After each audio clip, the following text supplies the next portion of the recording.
खास पेशकश हमारी बजिंग स्टॉक जिसमें होते हैं खबरों वाले शेयर, खबरों के चलते जहां पर देखने को मिलता है एक्शन। क्या होना चाहिए आपका रिएक्शन, ये बताएंगे अंशुल जी। खबर बताएंगे हम और निर्णय लेंगे आप कि आखिर में उसमें खरीदें, बेचें या फिर अभी बने रहें। क्या निर्णय होना चाहिए ये विश्लेषण सुनने के बाद आप लोग तय कीजिए कि करके स्क्रीन पर जरा फटाफट शेयर को लेकर के आइए और देखते हैं यहाँ पर क्या कुछ खबरें निकल करके आ रही हैं। सबसे पहले ग्रीन प्राई की बात कर लेते हैं।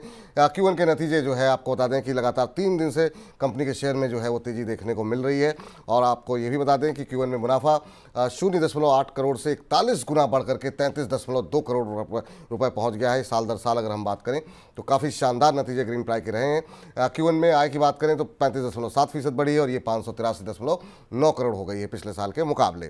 और आपको बता दें बिट्टा मार्जिन में भी काफ़ी बढ़ोतरी देखी है और ये 6.7% से बढ़ करके 10% पहुंच गया है।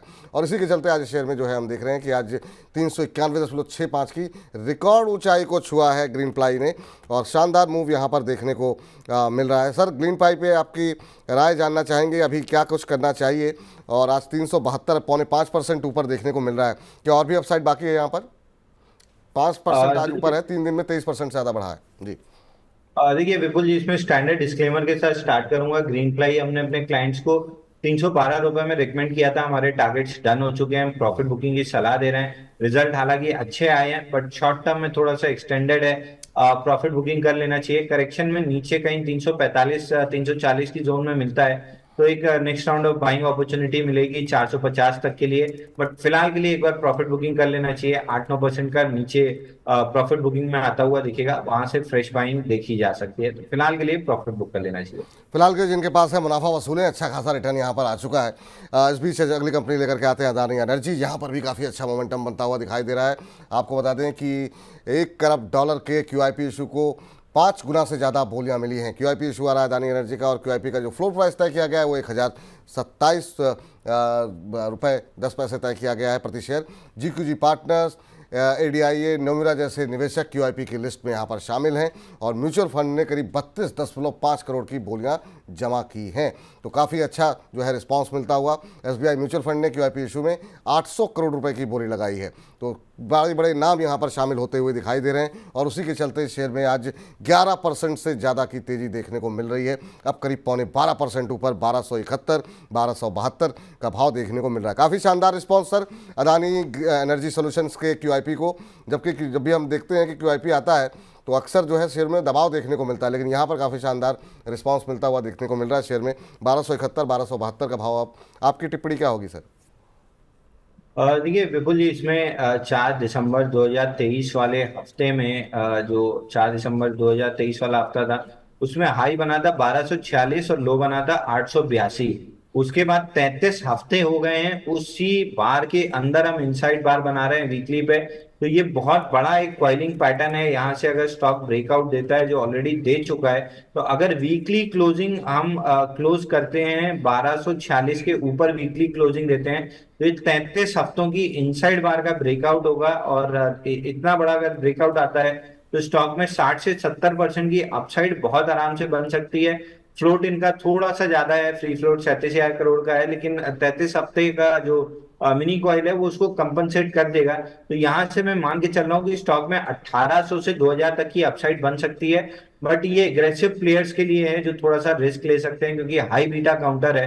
तो 1200 1190 ये सपोर्ट जोन है। इसका क्लोजिंग बेसिस पे स्टॉप लॉस लगा के करंट मार्केट प्राइस से लॉन्ग करके 3 से 6 महीने का समय देते हैं तो हाई लाइकली है कि 1800 रुपए का लेवल मिल सकता है। बट अगर आप एग्रेसिव प्लेयर हैं, रिस्क टेकर हैं, तो ही लीजिएगा। सेफ ट्रेडर्स के लिए स्टॉक अवॉइडेबल रहेगा। चलिए, रिस्क ले सकते हैं तो जो आपको स्टॉप लॉस टारगेट बताए गए हैं उसका ख्याल रखते हुए आप ले सकते हैं। चलिए अगली कंपनी को लेकर के आते हैं स्क्रीन पर और देखते हैं वहाँ पर क्या एक्शन देखने को मिला। IT क्षेत्र की दिग्गज कंपनी इन्फोसिस और यहाँ पर है नकारात्मक खबर। कंपनी पर 32,403 करोड़ रुपए की GST चोरी का आरोप लगा है। GST चोरी को लेकर के DGGI ने जारी किया है शो कॉज नोटिस और इसी के चलते आज शेयर में दबाव देखने को मिल रहा है। DGGI का मतलब director general of GST intelligence की तरफ से ये नोटिस जारी किया गया है। जुलाई 2017 से मार्च 2022 तक के समय सीमा के लिए ये डिमांड नोटिस जो है वो जारी किया गया और रकम बड़ी है, 32,000 करोड़ से ज़्यादा की। विदेशी शाखाओं की सेवाओं पर GST लागू नहीं होगा, ये कंपनी की तरफ से सफाई दी गई है, क्लैरिफिकेशन दिया गया है, लेकिन ये नोटिस इन्फोसिस को जारी हो चुका है और क्लैरिटी जो है काफ़ी देने की कोशिश की जा रही है। आज हमने देखा 1% से ज़्यादा की गिरावट देखने को मिल रही थी इन्फोसिस के शेयर में। हालांकि निचले स्तरों से हमने देखा थोड़ी सी रिकवरी ज़रूर देखने को मिली है, लेकिन अभी भी 1% अब नीचे आ चुका है इन्फोसिस। सर बड़ी मुश्किल से तो आईटी शेयरों के थोड़े से अच्छे दिन दिखाई दे रहे थे, और इतनी बड़ा नोटिस जो दिया गया है इसका क्या नेगेटिव इम्पैक्ट और ये कुछ दिन तक दिखता हुआ दिखाई देगा आपको? और देखिए, मैं इसको बहुत ज्यादा नेगेटिव नहीं मानता हूँ। 10-8 हफ्तों में 40% की रैली रही है इन्फोसिस में, इसलिए छोटा मोटा करेक्शन आया है। अब वो इत्तेफाक से खराब न्यूज के साथ आ गया है। ये 20 डे मूविंग एवरेज से थोड़ा सा एक्सटेंडेड था, तो 20 डे मूविंग एवरेज कैचअप के लिए वेट कर रहा है। या तो प्राइस थोड़ी सी नीचे आएगी 1770 तक और 20 डे मूविंग एवरेज कैचअप करेगा, या ये 1-1.5 हफ्ते साइडवेज रह जाएगा और मूविंग एवरेज ऊपर की तरफ कैचअप कर लेगा। बट इवेंचुअली ये केवल 20 डे मूविंग एवरेज रीटेस्ट करने का वेट हो रहा है। उसके बाद नेक्स्ट लेग ऑफ अपमूव में स्टॉक 2040 तक जा सकता है। तो इन्फोसिस आपको ऑन द डिप 1770 मिले तो लॉन्ग कर लेना चाहिए, या 1.5 से 2 हफ्ते बाद अगर करंट मार्केट प्राइस के आसपास ही रहता है और 20 डे मूविंग एवरेज कैचअप हो जाता है तो भी आपको बाय करना चाहिए। 2040 के आसपास के रेट आपको मिल जाएंगे। चलिए, तो ये राय इन्फोसिस पर निकल करके आती हुई, जो लोग भी इन्फोसिस पर निवेशित हैं उनके लिए एक परफेक्ट राय यहाँ पर निकल करके आती हुई। चलिए, इस बीच अगली कंपनी लेकर के आइए सोनाटा सॉफ्टवेयर, जहाँ पर भी दबाव काफ़ी ज़्यादा देखने को मिल रहा है। और कारण क्या रहा है? कंपनी के खराब नतीजे। पहली तिमाही में कंपनी का मुनाफा जो है वो करीब 4.25% गिरा है और रेवेन्यू पे 15.3% की बढ़त देखने को मिली, और ये बढ़ के रहा है 527.4 करोड़ रुपए। हालांकि ये आंकड़े जो है वो तिमाही दर तिमाही हैं। आपको बता दें कि पहली तिमाही में डॉलर रेवेन्यू में 1.2% की बढ़त देखने को मिली है, ये बढ़ करके 8.3 करोड़ डॉलर रहा है पिछले तिमाही के मुकाबले। जो है ये आंकड़े जो है सारे तिमाही की तिमाही दर तिमाही हैं, और जो कि हम आपने दिखा रहे हैं ब्रैकेट में Q-on-Q। एबिटा की बात करें तो इसमें हालांकि 22% की बढ़त रही है और ये बढ़ करके रहा है 176.2 करोड़ रुपए। तो आज आपको बता दें कि अच्छे नतीजे नहीं रहे, उसी के चलते आज हम देख रहे हैं सोनाटा सॉफ्टवेयर में काफ़ी दबाव देखने को मिल रहा है। एक समय 8% तक की गिरावट थी, अभी भी 7.25% नीचे है, 680 का भाव। ये गिरावट क्या और गहराएगी सर? देखिए विपुल जी, स्टॉक में अच्छा स्ट्रक्चर बना था और ऐसा एक्सपेक्टेशन बन रही थी कि 760 के ऊपर ब्रेकआउट देगा, लेकिन एकदम से खराब नतीजे आए और जो प्रीएम्प्टिव लॉन्ग लेके फंसे हैं उनके स्टॉप लॉसेस ट्रिगर या उनके वो लिक्विडेट कर रहे हैं स्टॉक को। 20 डे मूविंग एवरेज पे आ चुका है। सपोर्ट दिन भर ले रहा है, लेकिन मोस्ट लाइकली कल के सेशन में ये सपोर्ट को तोड़ के पहले 50 डे मूविंग एवरेज 646 को टेस्ट करेगा, और उसके बाद जो नीचे एक मेजर सपोर्ट है 607 रुपए का, उसको टेस्ट करने जाएगा। तो यहाँ से 607 रुपए आता हुआ मुझे दिख रहा है। आई वुड सजेस्ट कि अगर कल के सेशन में कहीं भी आपको 690 695 तक मिल जाता है तो भी एग्जिट कर लेना चाहिए, या आज का लो 676 टूटता है तो भी एग्जिट कर लेना चाहिए। 607 आने की प्रोबेबिलिटी काफी हाई दिख रही है। चलिए ठीक है, ये राय यहाँ पर निकल करके आती हुई और आपसे बातचीत करते हुए आपके चाहने वाले इतने हैं, 1200 से ज़्यादा लोग जो है हमें खाली यूट्यूब के माध्यम से देख रहे हैं। बाकी हमारे ऐप और फेसबुक के माध्यम से भी दर्शकों की संख्या निरंतर बढ़ती हुई, तो आप सभी का तहे दिल से बहुत बहुत शुक्रिया। और इस बीच अगले दर्शक का माफ़ कीजिएगा, अगली कंपनी का जिक्र कर लेते हैं। सवाल इतने रहते हैं कि खाली दर्शकों की बात दिमाग में रहती है, और एस्टर डीएम हेल्थ केयर की बात कर लेते हैं। यहाँ पर आपको बता दें कि रेवेन्यू जो है वो 841 करोड़ रुपये से 19% बढ़ करके 1002 करोड़ रुपए रहा है, और वहीं कंपनी का मुनाफा 20 करोड़ से 257 गुना बढ़ गया है, और ये बढ़ करके 5152 करोड़ रुपए रहा है साल दर साल पिछले साल के मुकाबले। मुनाफे में हालांकि 5120 करोड़ की अदर इनकम भी शामिल रही है। तो ये वो कारण रहे जिसकी वजह से आपको बता दें कि जो अतिरिक्त आय हुई है वो जीसीसी कारोबार को कंपनी ने बेचा, जिससे कि करीब 5000 करोड़ रुपए से ज़्यादा की रकम कंपनी के जो बैलेंस शीट है उसमें दिखाई दी है। और आज अगर हम देखें तो शेयर में एक अच्छी मजबूती देखने को मिल रही है। मार्जिन भी सुधरा है, ये 14.5% से बढ़ करके अब 16.3% होता हुआ दिखाई दिया है। वहीं कंपनी को आपको बता दें कि चौथी तिमाही में कंपनी को करीब 2 करोड़ रुपए का घाटा हुआ था, लेकिन अब कंपनी के मुनाफे में अच्छी खासी बढ़त देखने को मिल रही है, और शेयर में आज 7% से ज़्यादा की तेज़ी जिस तरीके से कंपनी के मुनाफे में बढ़ोतरी देखने को मिली है, उसके चलते जो है कंपनी के रिटर्न काफ़ी अच्छे आते हुए दिखाई दे रहे हैं। जब हमने खबर बनाई थी 7% से ज़्यादा ऊपर था, अभी भी 5.5% ऊपर है, 366 का भाव देखने को मिल रहा है।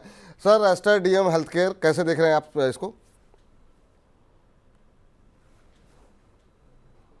आपकी आवाज़ चली गई सर, एक बार अनम्यूट कीजिए। स्टॉक में अगर देखें तो यहाँ पे थोड़ा सा कंसोलिडेशन काइंड ऑफ सिचुएशन दिख रही है, बट मैं बहुत ज्यादा यहाँ पे ऑप्टिमिस्टिक नहीं हूँ। मैं इस स्टॉक में मतलब जो सेक्टर है वो सेक्टर की टेलविंड नहीं मिल रही है स्टॉक को। अपने ऑल टाइम हाई से 15% से ज्यादा ये नीचे करेक्ट हुआ था और ये केवल पुल बैक दे रहा है।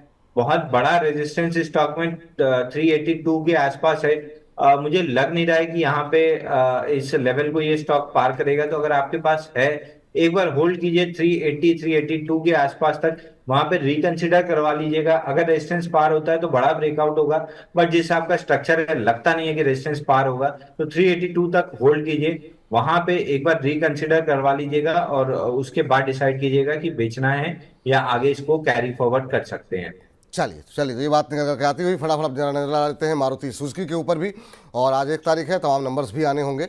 मॉर्गन स्टैनले ने कंपनी की रेटिंग और लक्ष्य को बढ़ाया है, ये खबर यहाँ पर मारुति की तरफ से निकल करके आती हुई। और आपको बता दें, ओवरबॉट रेटिंग के साथ कंपनी के लक्ष्य को 15,145 रुपये पर शेयर कर दिया गया है यहाँ पर मॉर्गन स्टैनले की तरफ से। कारण क्या बताया गया है? ये कहा गया आने वाले तिमाहियों में कंपनी के नतीजे और बेहतर रहने की उम्मीद है।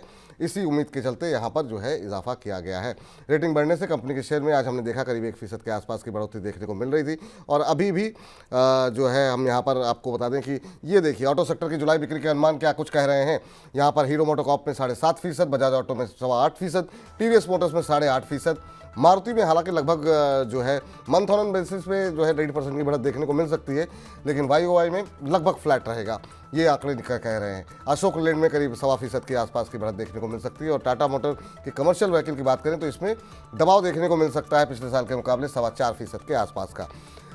सर, ओवरऑल ऑटो पे आपकी राय और मारुति सुजुकी पर जो अपग्रेडेशन हुआ है मॉर्गन स्टैनले की तरफ से, उस पर अगर आप कोई टिप्पणी करना चाहें तो। देखिए, मारुति में अगर देखें तो 10,500 के लेवल पे एक फ्लैट बेस का ब्रेकआउट आया था जिसका टारगेट 14,000 था। ऑलमोस्ट आज उसको डन किया है, लेकिन टारगेट कंप्लीट करते करते इसने एक फ्लैट बेस का फ्रेश ब्रेकआउट भी दिया है 13,000 लेवल पे, जिसका टारगेट 17,000 17,400 का है। तो 2 से 3 हफ्ते ये स्टॉक शायद कंसोलिडेट कर सकता है, बट इवेंचुअली ये 17,000 17,400 की तरफ बढ़ रहा है। तो अगर आपके पास है तो आराम से होल्ड कीजिए, अगर नहीं है तो डिप्स में कहीं भी 13,000 12,900 की रेंज में मिल जाता है तो फ्रेश बाइंग की जा सकती है।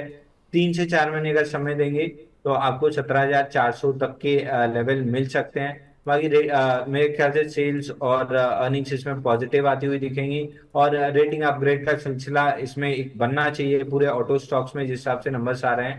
तो न्यूज फ्लो पॉजिटिव रहेगा, बट चूंकि टेक्निकल एनालिस्ट हूँ, मैं चार्ट के आधार पर बता रहा हूँ कि 17,000 17,400 आता हुआ दिख रहा है ये स्टॉक। चलिए, और इसी के साथ अब बजिंग स्टॉक्स को यहीं पर समाप्त करते हैं।